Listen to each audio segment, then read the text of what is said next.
Bonjour à tous. Aujourd'hui, nous sommes partis à la rencontre de Bernard de la Morinière, cultivateur en Bretagne.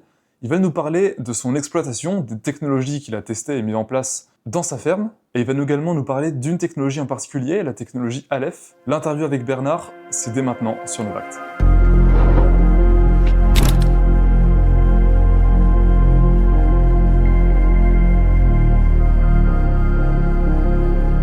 Bonjour Bernard. Bonjour. Pouvez-vous vous présenter s'il vous plaît? Bernard de la Morinière, j'ai 62 ans. Je suis cultivateur ici à Saint-Brieuc-des-Ifs avec un de mes fils qui nous a rejoint sur l'exploitation suite au départ en retraite de mon épouse. Donc une exploitation de polyculture élevage, donc on élève des canards, on a des grandes cultures, des légumes industrie. J'ai pris la suite de mes parents en 1986 en produisant d'abord du lait, après ça du canard. On a arrêté le lait il y a une quinzaine d'années déjà pour différentes raisons. Je suis ingénieur de formation et j'ai toujours été intéressé par le progrès parce que les générations avant moi ont bossé pour essayer de sortir la condition qu'on appelait la condition paysanne de l'époque, de la misère dans laquelle elle était et de la pénibilité dans laquelle elle était.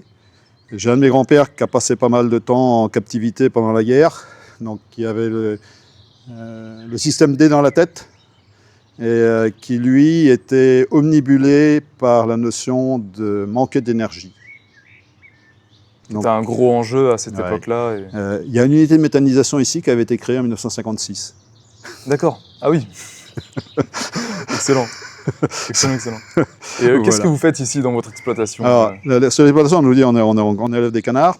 D'accord. Donc, il y a 2 bâtiments de canards là, ici.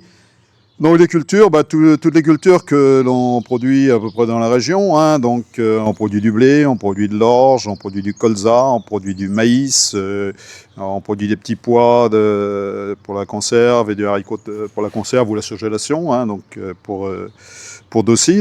Je suis aussi, j'ai pas mal de responsabilités professionnelles agricoles. Je suis aussi administrateur de la coopérative Eureden, qui porte les marques Dossi, Paysans Bretons et d'autres. Eureden, c'est une coopérative multimétier, multispécialiste que l'on dit, donc à peu près tous les métiers.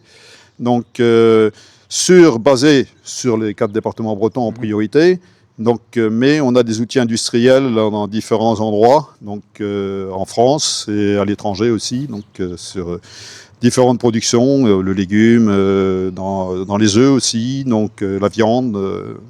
On a un groupe agro-industriel dont je m'occupe et qui me prend un peu de temps. Je travaille avec une société Gaillago, parce que je crois beaucoup aux relations humaines. Et des réseaux de relations humaines. Je fais partie d'une petite association qui avait été créée par un ami malheureusement qui est décédé depuis, qui s'appelait Jean-Yves Delaune et qui avait grenouillé dans le développement économique et humain, et qui avait créé une association qui existe toujours, qui s'appelle Entre Terre et Mer, qui faisait de l'ingénierie. On peut se considérer qu'on faisait de l'ingénierie de mise en réseau. Et assis sur des relations humaines fortes. Pour vous, c'est nécessaire dans votre milieu, dans votre métier? Non, c'est mes convictions personnelles, l'homme d'abord. D'accord. Donc je suis catho-pratiquant, l'homme d'abord. Et vous trouvez que ça vous apporte beaucoup, ce côté réseau? C'est-à-dire que quand on noue des relations humaines de confiance, ça permet de s'engager derrière. Oui. Quand quelqu'un vous amène en relation avec quelqu'un en qui vous avez confiance, vous pouvez vous permettre de les écouter. C'est ce qui s'est passé avec Gaillago. Gaillago, je ne les connaissais pas. Parce que j'ai jamais eu l'occasion. Des sociétés comme eux, il y avait plusieurs, c'était des startups. Si je n'avais pas été introduit par personne, j'en avais plusieurs de sociétés comme ça qui me contactaient. Oui, le fait d'être introduit par une personne, dit tiens, essaye, contacte-les, ils ont une approche scientifique des choses. L'approche scientifique des choses m'a plu. Vous, ça vous parle? Et la relation humaine, de confiance qu'on a créée, on a noué des liens, on est devenus amis, on est devenus copains. J'ai dit tiens, la démarche m'intéresse. Donc, dans les réseaux, donc, je suis en agriculture de conservation des sols depuis à la fin des années, fin du siècle dernier. Voilà. Et pourquoi? Parce que la terre, je l'ai dans les tripes. Et moi, il n'y a rien qui me fait plus mal au cœur, c'est de voir la terre qui sort des champs, la terre qui est matraquée par des orages, des trucs comme ça. Et mon père m'avait toujours dit, écoute, je comprends pas, il y a des trucs qui se passent, il faudra que tu trouves des solutions. Donc, puis ben, le biais de pareil, toujours tomber dans des réseaux, de relations de confiance, d'amitié. Et on s'est trouvé à créer, à développer en France des réseaux qui sont travaillés sur ce sujet-là. On n'avait aucune référence. Les références étaient à l'international. Donc bon, là, on les a travaillés, on a communiqué entre nous, on a vu nos échecs. On progresse beaucoup plus vite quand on fait des échecs. C'est sûr. Parce que quand quelque chose ne marche pas, on se pose la question pourquoi ça ne marche pas.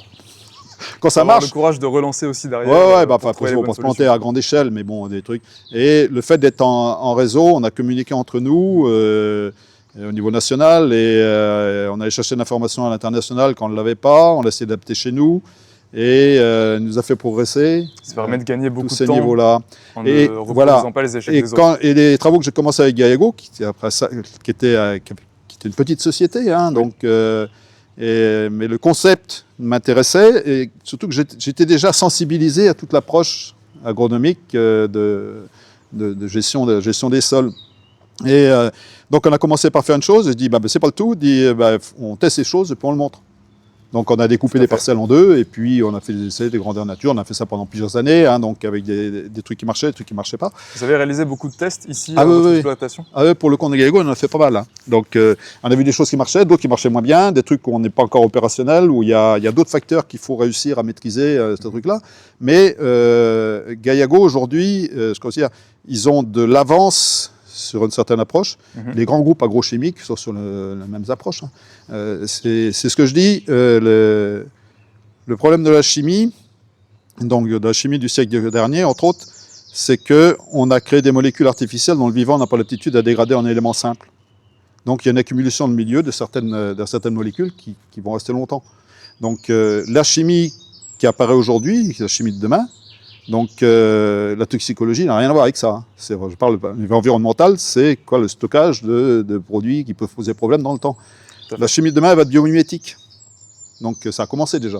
Ça veut dire des produits qui existent déjà dans le vivant, qu'on va synthétiser, parce que s'il faut extraire d'une plante des grammes de ceci ou de cela, autant les synthétiser à l'identique. Donc, et obtenir des molécules qui, on sait, ne s'accumuleront pas dans le milieu, parce que le vivant a l'aptitude à les dégrader en éléments simples. Donc pour vous, l'agriculture, c'est avant tout une affaire de science? C'est une affaire de science. Donc, et le problème, c'est qu'on n'y connaît quasiment rien. J'ai une anecdote, dit mon prof d'agro, quand j'étais à Angers. Donc, je l'ai revu quand j'étais aux portes ouvertes. J'ai mes deux fils qui sont passés après ça, les à Angers. Oui. Et puis, quand l'aîné, j'étais à la première porte ouverte, j'ai retrouvé mon prof d'agro, qui était encore en activité. Et puis, qui m'a dit ouvertement, il m'a dit, écoute, j'ai suivi ce que tu as fait, parce que dans les réseaux où tu partais, comme ça, sur le coup, je me dis, oh, il va se planter. Puis au fur et à mesure, je me suis aperçu d'une chose, et lui-même s'est aperçu, je dis que on connaissait rien à rien. On nous avait appris que un sol, c'était un frigo. On y mettait des éléments et on les reprenait. Donc, on avait oublié qu'un sol était vivant. C'est beaucoup plus complexe que ça. C'est un sol est vivant. Et il m'a reconnu, dit, l'enseignement, et lui-même avait été formé comme ça. Ah ben non, le sol, c'est un frigo. On prend des éléments, donc il faut en amener. On réperpétuait les anciennes techniques et voilà, ça n'évoluait pas vraiment. Et on avait oublié qu'un sol est vivant. Donc, et ça, c'est toute l'apparition de...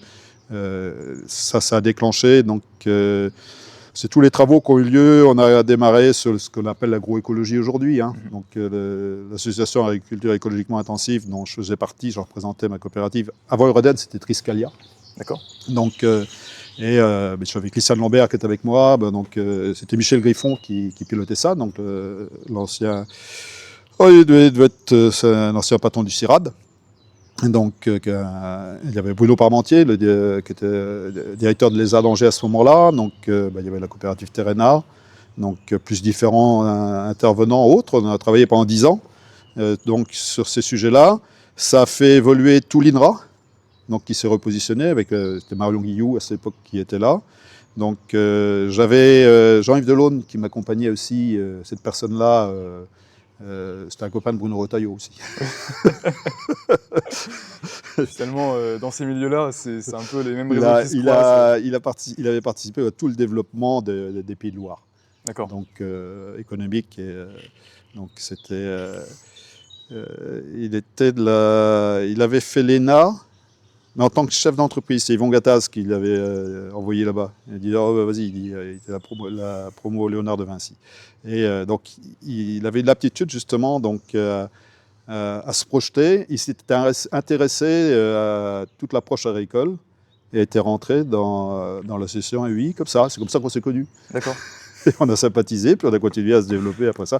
Donc les relations humaines donc, qui ont amené à se côtoyer et de fil en aiguille, par le biais de l'association AEI, donc l'association base aussi, dont je faisais partie, donc là qui était purement agricole, dont Jean-Yves faisait partie aussi.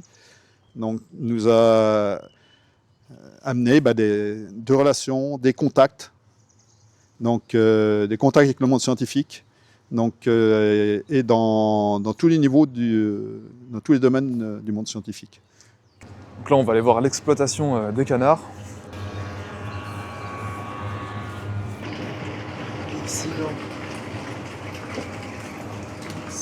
Ah, ils ont bien grandi depuis la dernière fois. Ah ouais. Ils ont quand même grandi, hein. Je suis impressionné. Et ils sont à mi-parcours là.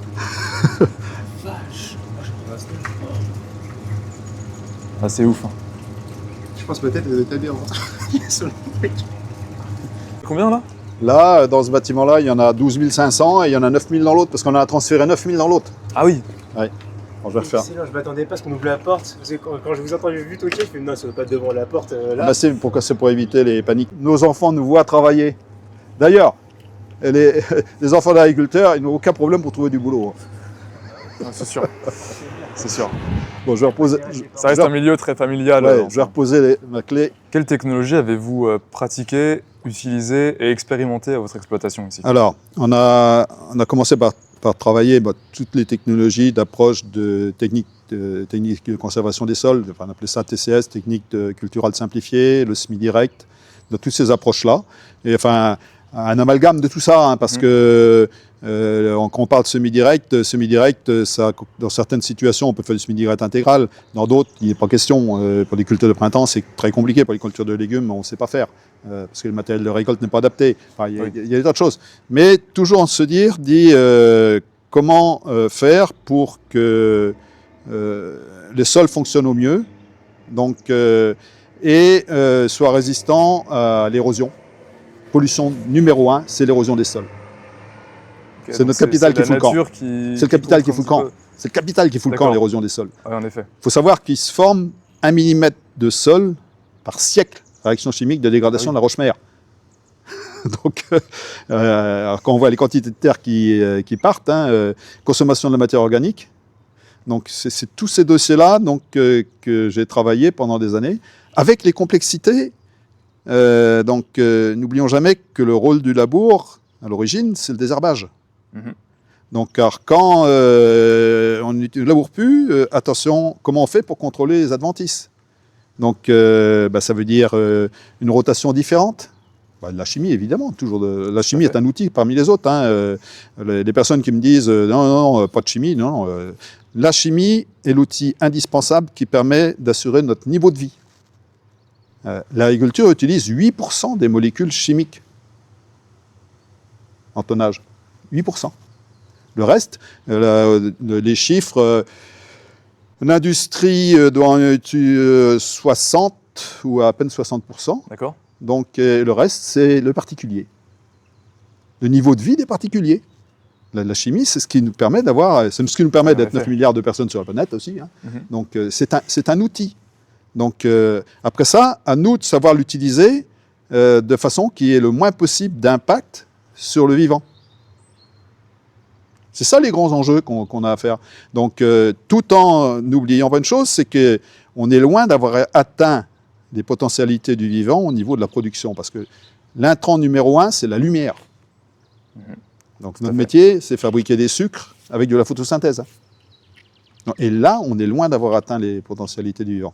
Donc, j'ai travaillé tout ça, élaboré ça en fonction de ma rotation, mes types de production, quand on avait du lait, comment on adapte les rations des vaches laitières pour avoir un équilibre sol, plante, animal. Beaucoup d'expérimentation pour Oui, arriver au donc résultat voilà, le plus puis probant à la accompagné fin.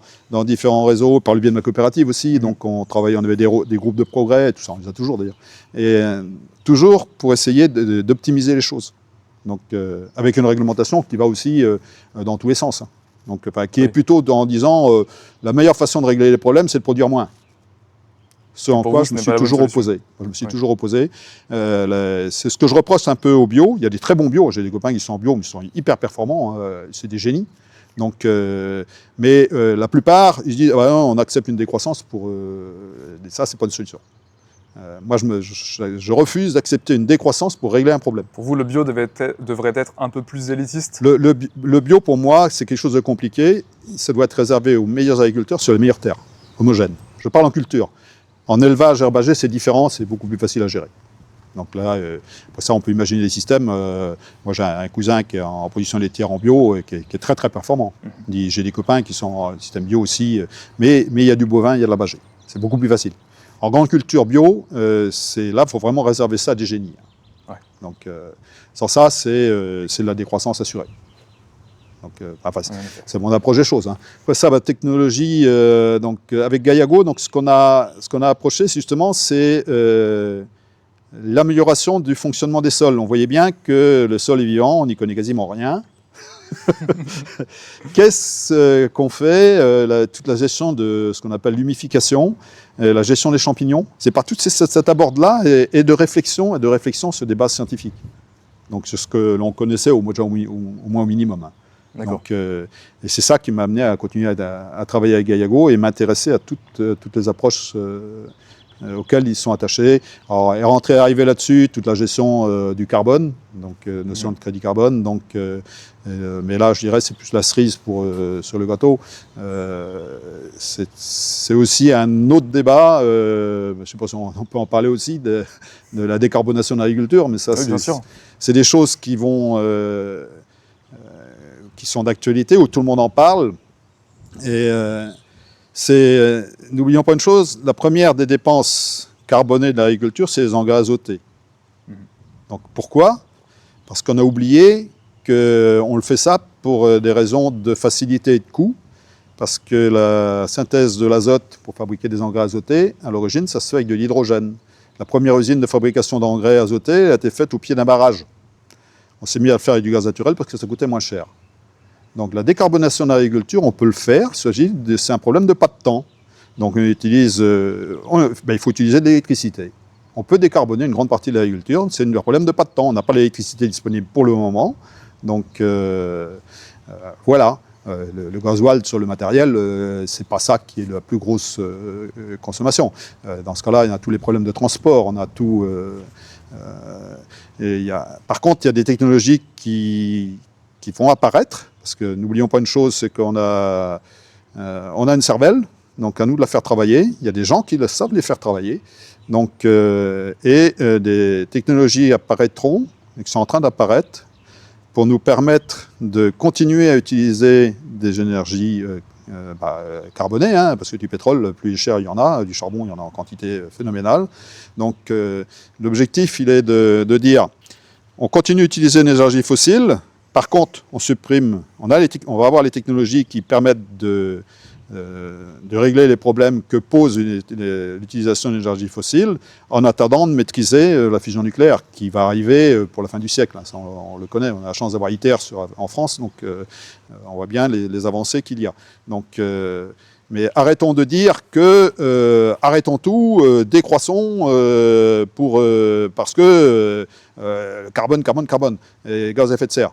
Trouvons les techniques pour y arriver, mais sans décroître. Je dis, j'ai un leitmotiv, la sobriété d'accord, mais la pauvreté non. Parce que n'oublions pas que nous, on peut peut-être se permettre d'avoir un niveau de vie qui baisse un petit peu, mais les 3/4 de la population mondiale ne cherchent qu'une chose, c'est d'avoir un niveau de vie qui augmente. Toujours plus. C'est humain, et c'est logique. en soi. Et c'est logique. Et on doit absolument les aider à le faire.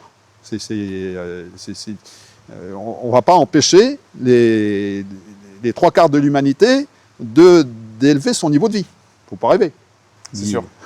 Ou alors sur ça, ils vont nous rentrer dedans et puis... Vous croyez en la technologie pour utiliser moins d'énergie, donc, produire plus d'énergie et augmenter le niveau de vie de chacun. je crois au génie humain pour nous permettre d'avoir une augmentation du niveau de vie global de la planète et faire la même chose que nos générations avant nous ont connu. Si vous deviez retenir une technologie qui vous a particulièrement impressionné ces dernières années, quelle serait-elle? Alors, il y a une technologie que je suis depuis plusieurs années parce que je suis parti d'un réseau avec des amis qui m'ont amené dedans. Jean-Yves Delonde, il m'avait amené à les rencontrer. Toujours d'un objectif de régler des problèmes, donc de connaissances, de personnes qui se connaissaient. Et on m'a présenté donc une personne donc, qui s'appelle Jean-Michel Baudouin, donc, qui a conçu une technologie donc, qui s'appelle ALEF, donc Amplification of Light Energy by Pulse on Harmonics. Enfin, voilà, c'est un acronyme. Et donc c'était il y a plusieurs années, hein, il y a 7-8 ans. Donc, et l'objectif, c'était de se dire, en élevage, on a des problèmes d'odeur, on a des problèmes d'ammoniac, on a des problèmes de virus, donc l'influenza aviaire, ces trucs-là, on sortait du Covid et ces trucs-là. Et c'est une technologie qui permet, c'est vraiment une technologie de rupture, donc qui consomme très peu d'énergie parce qu'elle prend de l'énergie dans la matière. Hein, alors, je ne suis pas physicien parce que là, on est vraiment l'approche Einstein le disait bien, la matière n'est qu'un état de la lumière. Donc, comment on fait passer d'un état à un autre, il y a l'énergie qu'au milieu. Bref, enfin, en tout cas, le principe, c'est de se dire, avec très très peu d'énergie, cette technologie-là est capable comme un filtre, de casser les polluants donc contenus dans l'air, donc de purifier l'air et casser tous les virus. Donc l'idée était de se dire d'une application en élevage, donc sur l'ammoniac, sur les odeurs, sur les systèmes sanitaires. Donc évidemment, c'était j'ai pour principe de dire, je me permets d'être naïf, mais j'ai le devoir d'être curieux. Parce qu'il fallait être un peu naïf pour dire, bon, c'est reconnu par personne, c'est comme toute technique vraiment de rupture scientifique, quand quelque chose est totalement nouveau et que validé par aucune connaissance scientifique, d'où la notion de confiance et d'amitié. De confiance et d'amitié, d'être amené par des gens de confiance. Donc, avec des connaissances scientifiques, évidemment aussi. Hein. Bon, j'ai quelques connaissances scientifiques, je n'avais pas les connaissances scientifiques à ce niveau-là. Donc, petit à petit, là. Et donc, de fil en aiguille, eh bien, donc, on a communiqué là-dessus. Donc, c'est monté, c'est même monté à l'époque jusqu'à l'Élysée. Hein, donc, mais comme toute approche technologique, tant qu'il n'y a pas le tampon de ceci, tampon de cela, là, donc ça a mis beaucoup de temps. Et surtout que, ça a été dit l'autre jour, il y a eu une présentation de la technologie à Dinard l'autre jour, il y a une application qui a été faite sur entre autres, la station de relevage de la station d'épuration de Dinard, qui se trouve au pied du casino, au pied des plages et qui posait problème, donc où ça a été équipé, on en voit l'efficacité avec des consommations énergétiques. On a vu les tests avec les différentes images. On vous mettra les images à l'écran. Voilà, donc de visite à Dinard. Et avec différentes applications, parce que la technologie a des applications non seulement dans l'air, mais il y a le traitement de l'eau aussi, de tous ce qu'on appelle les polluants éternels produits dans l'eau. Donc, on est avec très peu d'énergie, on est capable de nettoyer ça. On fait une réaction du Grimiller, donc sur le CO2, on fait des acides aminés alpha, toujours avec une consommation énergétique, parce qu'on prend l'énergie de la matière, donc, qui est très faible.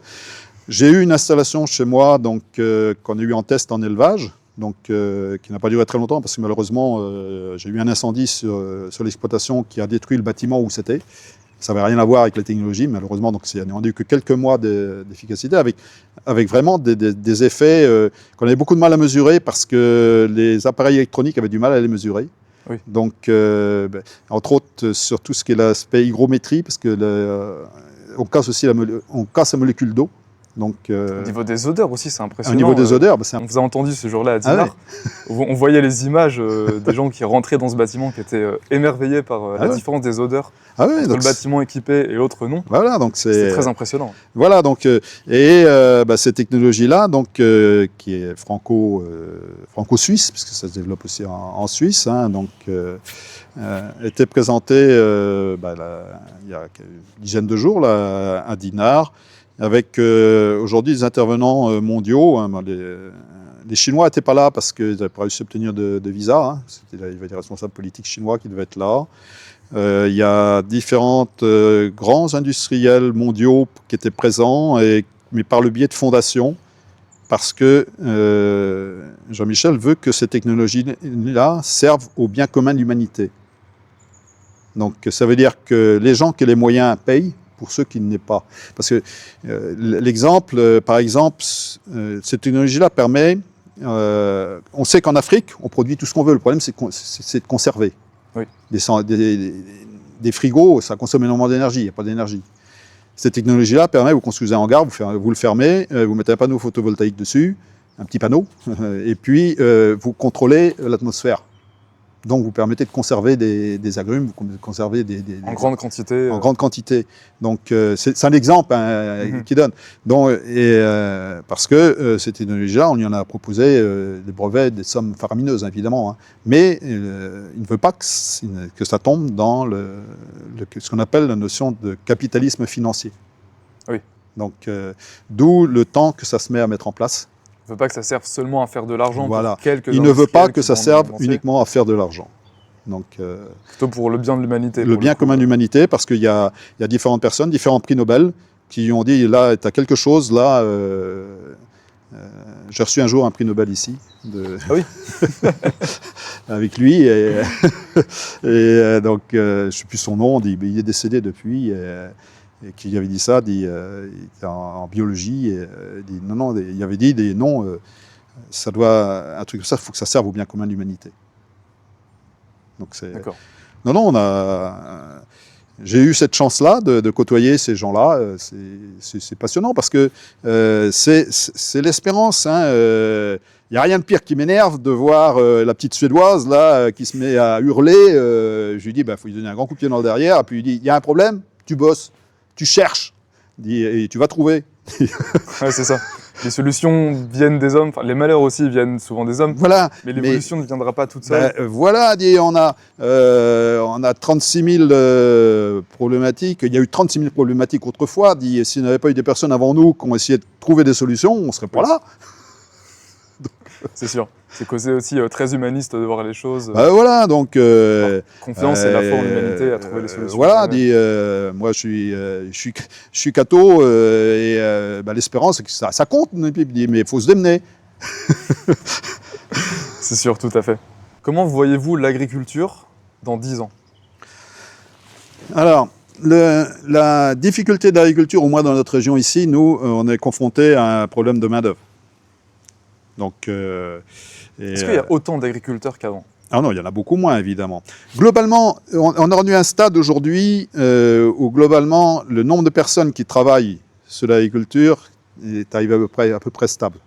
Donc, par contre, le nombre de chefs d'exploitation, lui, diminue énormément. Donc, il y a beaucoup plus de salariat, avec la complexité de la gestion du salariat en agriculture. Donc, ça veut dire que les agriculteurs veulent plus se tourner vers un 35 heures plus classique. Alors, nous dirons, un agriculteur, un chef d'exploitation, il ne sera jamais au 35, comme un artisan, il ne sera jamais au 35 heures. Mais je vais vous donner une réflexion que j'ai tenue un jour. On m'avait demandé de participer à un colloque. C'est vieux déjà, c'était en 2010 ou 12, je ne sais plus. Uniquement des élus Europe Écologie Les Verts. Oula. National. Et c'était un copain d'Angers qui manageait le truc, il m'avait appelé, il dit, tu ne pourrais pas venir nous faire une présentation de ta vision de l'agriculture du 21e siècle? J'ai dit, ouais, je fais ça parce que c'est toi. Hein. Dans quel traquenard je me trouvais. Donc j'y suis allé et je leur avais présenté la chose suivante, ma vision de l'agriculture du XXIe siècle. Donc l'agriculture du XXIe siècle a démarré en 2007. Déjà, et je vais dire après pourquoi c'est 2007. Donc avant 2007, c'était assez simple. On avait un modèle d'agriculture, on avait les petits, on avait les gros. C'était plus facile de vivre si l'exploitation était grosse. C'est sûr. Donc depuis, on a autant de grosses exploitations en difficulté, ça c'est en 2007 que je disais, enfin, ou 2010, que de petites. Donc maintenant, on a autant besoin du petit maraîcher bio qui vit de son acte de commercialisation ou de transformation, parce que quand on ne produit pas beaucoup, on doit être bon commerçant. Oui, puis les consommateurs sont un peu plus préoccupés par ces questions de la proximité aussi. Voilà, j'ai dit bon commerçant. Ça veut dire que là, on va chercher de la valeur pas dans la production, parce qu'on produit presque rien, donc, mais dans le commerce, dans la relation, dans le circuit court, enfin là, dans le loisir, parce que c'est, pour beaucoup, le circuit court, c'est un peu une promenade, c'est la promenade du samedi. Oui. Donc voilà, on a besoin autant de celui-là, et autant de la ferme des 1000 vaches.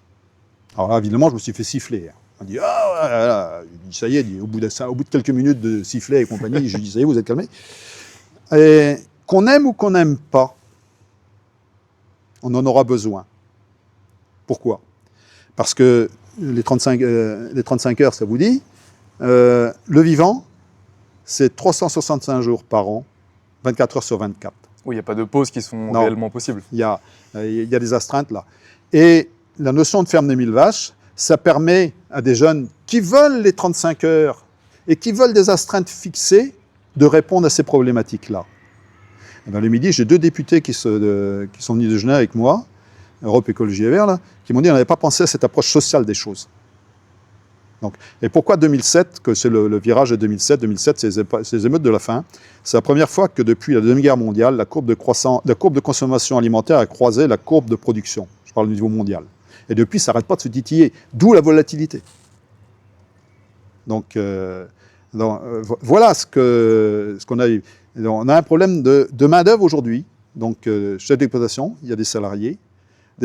Alors, quand il y a de l'élevage, la difficulté justement de faire coïncider les problèmes des astreintes.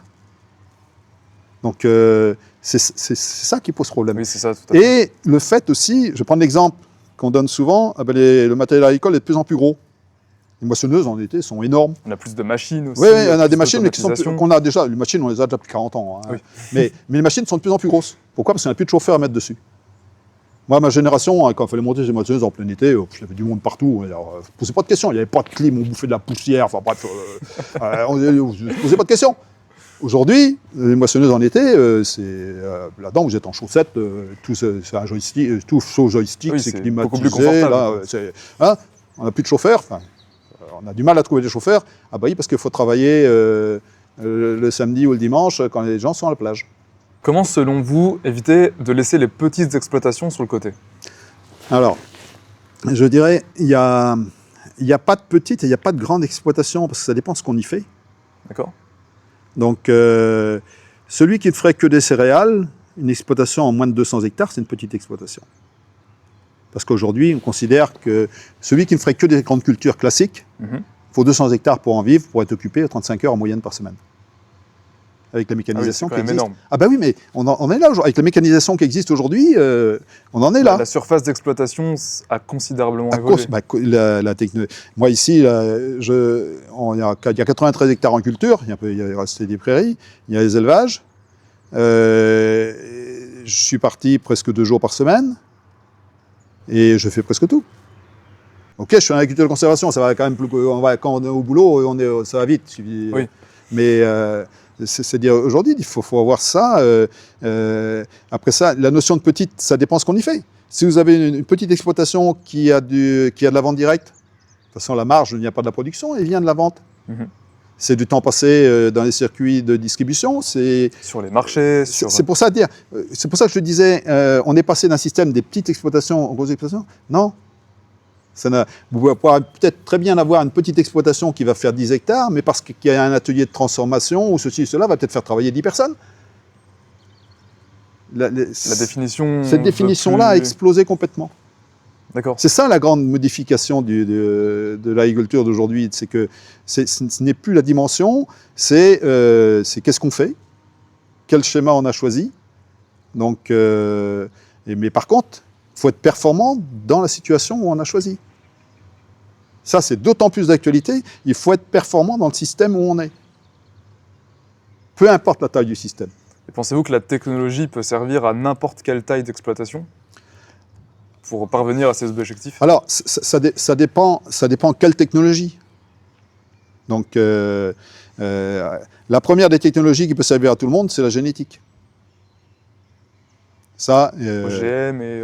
OGM, donc aujourd'hui OGM c'est un mot qui est tabou, mais qui ne nous concerne plus puisqu'on n'a pas le droit d'en cultiver. Par contre les NBT là, qui sont en discussion au niveau européen, là, parce que ce n'est pas encore validé, donc, qui permet d'accélérer la sélection variétale, au lieu de prendre 10 ou 15 ans, on le fait en 3 ans. Donc c'est-à-dire tout simplement, on isole tel gène du blé par exemple, permet de résister à telle maladie. C'est une variété sauvage qui est résistante, oui, mais par contre elle n'est pas productive. Si on veut ramener ce gène-là en sélection classique dans la variété productive, il faut 15-20 ans. C'est un peu maîtriser la sélection naturelle là, pour gagner du temps. Exactement, c'est gagner du temps. Donc maintenant que l'on sait identifier tel gène correspond à ceci et cela, ça, et ça, c'est pas un OGM parce qu'on n'introduit pas un gène extérieur à la plante. On ne fait que sélectionner des gènes déjà présents voilà, pour les amplifier dans ces espèces-là. On ne va pas chercher dans des espèces extérieures. Mais là, par contre, on est dans un débat idéologique en Europe où, pour des freins idéologiques, entre autres, la notion, je dirais, de certains responsables d'agriculture biologique. Moi, ce que j'avais dit il y a de ça, bien 15-20 ans de ça, un jour où je participais à un colloque justement sur les OGM, c'était plutôt une bagarre contre les OGM. Moi, j'avais dit, mais les OGM, à mon avis, ça devrait être l'avenir du bio, en priorité. Alors, très avant-gardiste à l'époque. Oui, mais ça paraît évident. Les bio, ils étaient les seuls à utiliser les OGM à ce moment-là. Enfin bref, c'était un autre débat. Ils ne le savaient pas. Enfin, qui sont en vélo de l'INRA le savaient. Excellent. C'est pour ça que je m'étais accroché avec lui. Mais c'est pour dire, la génétique peut servir à tout le monde. Après ça, les technologies matérielles, l'innovation matérielle, après ça, c'est le problème du coût. Une technologie a un coût au début. Tout ce qui est lié à l'informatique, des logiciels, ça coûte cher. Par exemple, on a participé à la COP développement d'outils de désherbage ultra localisés pour le légume. Ça veut dire que ça détecte une plante qui fait 2 ou 3 mm, où on le voit tout juste à l'œil, et ça traite qu'un petit carré de 6 cm par 6 cm. On avance, et ça ne traite que la plante. Oui, donc ça fait gagner de l'énergie, surtout, ça fait surtout diviser par 5 les quantités de produits utilisés. Donc, par exemple. C'est énorme. Et c'est la technologie, c'est quoi? C'est des technologies de reconnaissance, comment on appelle ça, par caméra. Un peu de reconnaissance faciale, mais avec de l'IA, donc pour savoir ça c'est une mauvaise herbe, ça ne l'est pas, qu'est-ce que c'est comme mauvaise herbe, on traite pas. Mais ça coûte très très cher les travaux pour construire le logiciel de reconnaissance. Oui, c'est le logiciel, tout le software. Voilà, qui coûte très cher au début. Mais une fois qu'il est fait, c'est plus que des royalties. Hein. C'est ça, c'est la notion de scalabilité. Après, on peut produire, modifier et dupliquer. Voilà, donc il y a énormément de choses. Après ça, le matériel, le matériel, c'est de la ferraille, ça coûtera, la technologie coûte... oui, c'est parce qu'il coûte le plus cher. Voilà, après ça, évidemment, tel type de matériel ne peut s'amortir que sur des surfaces données. Alors, où c'est en propre, ou c'est par le biais d'entreprise, ou c'est par le biais de CUMA, enfin bref, après ça, dit la technologie. Mais l'autre grand progrès, c'est de dire comment j'essaye, je dirais, d'optimiser mon système de production, qui correspond à mes envies aussi, à ce que j'ai envie de faire, et être cohérent tout en visant la performance. Et la performance à tous les niveaux. Donc, performance économique, environnementale, sociologique, sociale. Bref, Il faut penser un petit peu à tout. voilà, donc comme l'écologie Ça intégrale, bénéfique pour tout le intégrale du pape François, c'est pas uniquement du technique. Et vous, quelle technologie attendez-vous dans les prochaines années à venir au service de l'agriculture, notamment en France? Alors, notamment en France, je vous ai parlé de la technologie LF qui va prendre un peu de temps à se développer, qui va permettre de résoudre un certain nombre de problèmes, et entre autres les soucis d'énergie. Donc engrais azotés, ces trucs-là, on a ça à travailler. Je vous dis, c'est une histoire de pas de temps. Donc je crois beaucoup à la génétique. Donc on parlait des NBT, donc qui nous amèneront là. La technologie et la chimie, je crois beaucoup à la chimie, l'évolution de la chimie, donc qui soit plus respectueuse du vivant. Donc c'est-à-dire de la chimie qui soit biomimétique, donc qui peut être toxique. Hein. Le premier insecticide qui a été interdit d'utilisation aux États-Unis, c'est la nicotine, en 1930. Hein. Ah oui. C'est consommé par la moitié des Français tous les jours. C'est pas faux. Bah oui, bah voilà, mais il y a la nicotine, c'est premier insecticide interdit en 1930 d'utilisation aux États-Unis. Pour ça. Ah oui, je pensais que c'était beaucoup plus récent que ça, et en fait, non, on 1930. a commencé déjà. Ah oui, mais aux États-Unis en 1930, ils traitaient l'agriculture. Hein. Les pulvérisateurs, ça existait. Hein. Ah, c'est impressionnant. Donc, et la chimie étant plus développée, ils extrayaient la nicotine de la feuille de tabac et ils ont pulvérisé un peu pulvérisé, partout, mais bon, c'était des petits pulvérisateurs, un truc comme ça. J'ai même vu même en Afrique, un pulvérisateur traîné par un cheval, avec une pompe. Incroyable. Mon père, qui était agriculteur après la guerre, là, les premiers désherbants, il était avec le ver morel à dos, dans les champs, comme ça. Ça fait un style steampunk un peu. Mais avec des produits qui étaient hyper dangereux. C'était les premiers colorants nitrés qui étaient issus des défoliants du Vietnam et compagnie. Oui. Mais c'est les premières années où d'un seul coup, ils ont fait 50 quintaux de blé. Avant, ils faisaient quoi, 10, 12, 15 ? Ah ouais, c'est énorme. La multiplication est quand même Eh ben oui. impressionnante. Donc, et aujourd'hui, les nouvelles technologies devraient plus s'inspirer du biomimétisme, c'est-à-dire s'inspirer de la nature. Voilà, c'est s'inspirer du fonctionnement de la nature pour optimiser son fonctionnement. C'est tout, c'est aussi bête que ça. Pas besoin d'inventer plein de produits chimiques dans tous les sens. Il n'y a pas besoin d'inventer, tout existe dans la nature. Après ça, il faut savoir s'en servir. La technologie Aleph, par exemple, dont on parlait tout à l'heure, c'est une technologie, ça ne fait que copier ce qui se passe dans la nature, dans la haute atmosphère, donc en accélérant le processus. Ce qui prend un siècle. Donc la molécule d'eau qui monte là, qui est nettoyée, ça prend un siècle là, pour regarder des gringoles. Si imaginons, ou le CO2 ou les gaz, là, le seul truc, on l'accélère à un instant T. Donc c'est copier la nature. Il y a tout dans la nature. Il faut s'en servir. Mais il faut s'en servir à bon escient. Tout à fait. Est-ce qu'aujourd'hui, vous diriez qu'il y a des lois européennes qui vous bloquent, qui vous limitent sur certaines choses, ou des lois françaises également? Alors, je dirais... je vais être très dur dans ce que je vais dire. Je vais dire... merci la guerre en Ukraine. C'est grave ce que je dis. C'est quand même grave. Alors pourquoi, du coup? Pourquoi? Parce que l'Europe était partie avec le Green Deal, avec « Ah non, l'écologie doit prendre le pas sur la production, sur l'économie, donc sur le social et sur tout. » Parce qu'on ne veut pas imaginer qu'on est capable de relever les défis de la production. Et s'il n'y avait pas eu la guerre en Ukraine, on y allait par le biais de lois restrictives à tous les niveaux. Donc, et ça, on sait faire. Donc que ce soit en Europe et en France... Oui, on se disait, on apporte un autre pays qui produit beaucoup, donc nous, on n'a pas forcément besoin de réinventer la roue. Mais il est vrai qu'on exporte beaucoup. Oui, aussi. Donc là, mais si on exporte, c'est qu'on a des marchés en face de nous. Donc si ces marchés-là, on arrête de les approvisionner, ok, il y a certaines années, ils vont s'approvisionner. Mais les autres années où il n'y aura pas, ou parce qu'il y a tel problème géopolitique ou un truc comme ça se passe comment?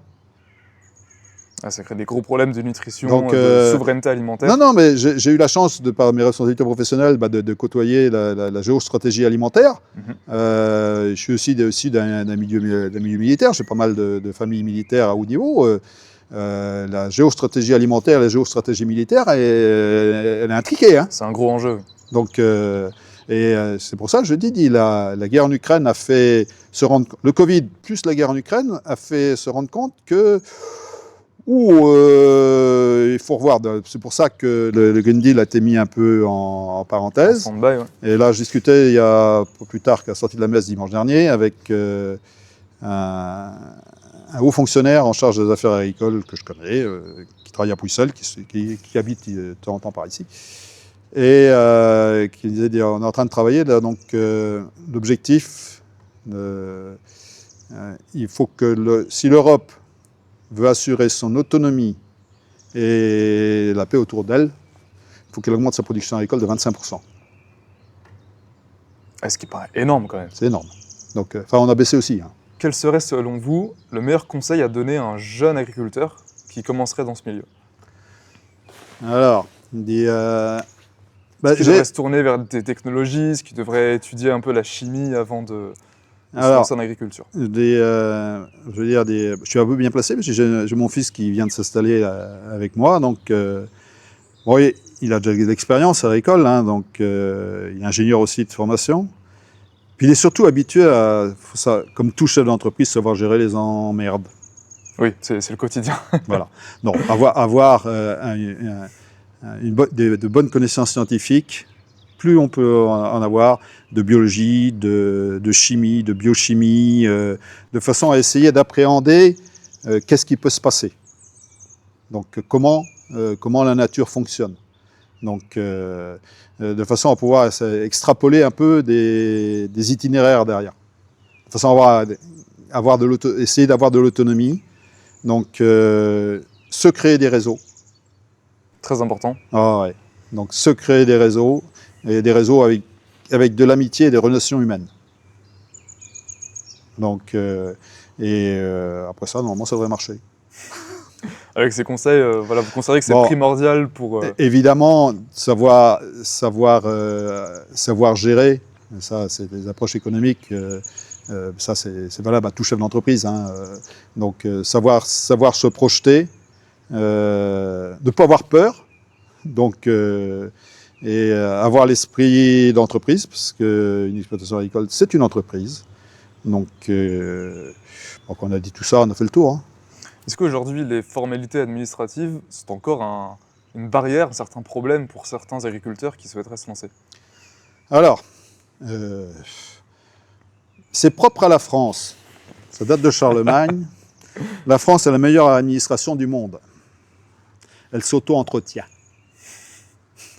En tout cas, elle a beaucoup à faire au niveau de l'administration. Ça, c'est... Mais non, mais sous principe de vouloir encadrer Pierre, Paul, Jacques et Philippe, il y a peut-être certains bons sentiments, mais on a construit des usines à gaz, donc qui pour principe d'essayer d'éviter certains écueils, en enquiquine la majorité des gens.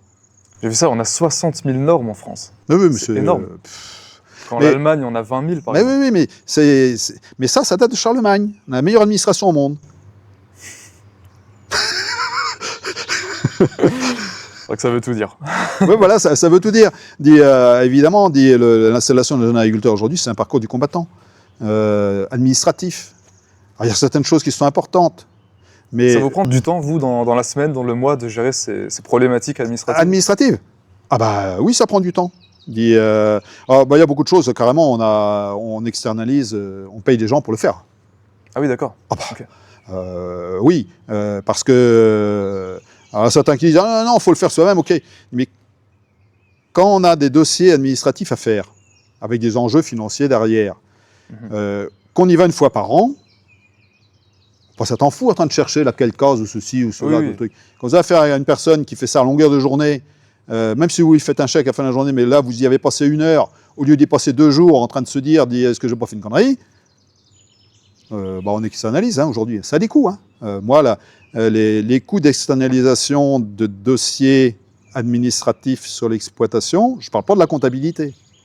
Je parle uniquement ce qu'on appelle gestion administrative des plans de fumure, des cahiers d'épandage, des gestions de phyto, des déclarations PAC et ces trucs comme ça. 6 200 € à l'année. Hein. Donc, Alors, en effet, ça, j'externalise ça. Un vrai coup dans la balance. Et je garde, on a des outils informatiques aujourd'hui qui quand même permettent d'avancer. On saisit tout ce qu'on fait. Hein. Oui. Donc, dès que je mets 1 kilo d'engrais quelque part ou une tonne alizée quelque part, on est obligé de le noter quelque part. On a des outils informatiques aujourd'hui qui ont des coûts aussi. Hein. Oui, tout à fait. Mais donc, on le gère. Bah, aujourd'hui, on est hyper fliqué de partout. Hein. Ah, c'est Faut fou, rentrer dans les, c'est fou. faut rentrer dans des cadres qui sont pareil administratifs. Donc et je me mets aussi à la place de ceux qui les créent hein, au niveau de l'agriculture où bah, on essaye d'appliquer une norme qui soit applicable par tout le monde. Donc alors qui écrête certains et qui favorise d'autres. Donc et par contre qui sont des freins à la performance. D'accord, très bien. Merci beaucoup Bernard. Bon, allez, merci. Beaucoup.